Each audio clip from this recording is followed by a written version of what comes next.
Kelanchal times, हर खबर पर हमारी नजर।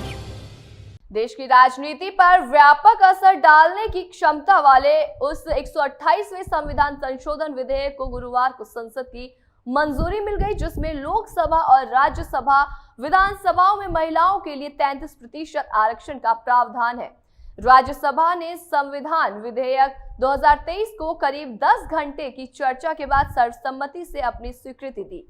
विधेयक के पक्ष में सभी मौजूद 214 सदस्यों ने मतदान किया, जबकि इसके विरोध में एक भी मत नहीं पड़ा।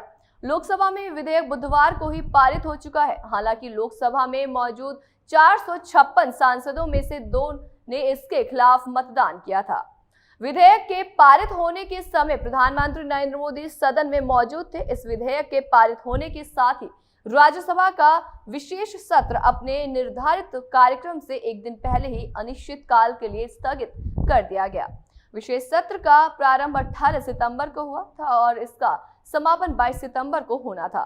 128वें संविधान संशोधन विधेयक, जिसे नारी शक्ति वंदन अधिनियम के रूप में संवर्धित किया गया है, अब राज्य विधानसभाओं के बहुमत की मंजूरी की आवश्यकता होगी। जनगणना के आधार पर संसदीय और विधानसभा क्षेत्रों को फिर से तैयार करने के लिए परमिशन के बाद इसे लागू किया जाएगा।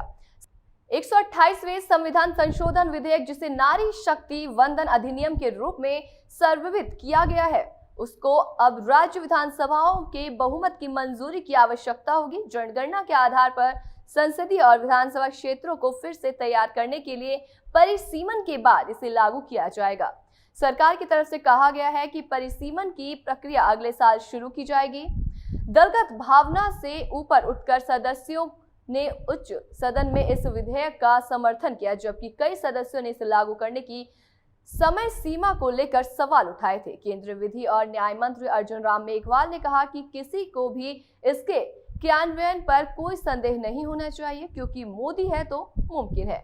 1/3 कोटे के भीतर अन्य पिछड़ा वर्ग यानी कि ओबीसी की महिलाओं को आरक्षण देने की सहित कई संशोधन को खारिज करने के बाद ये विधेयक पारित किया गया है।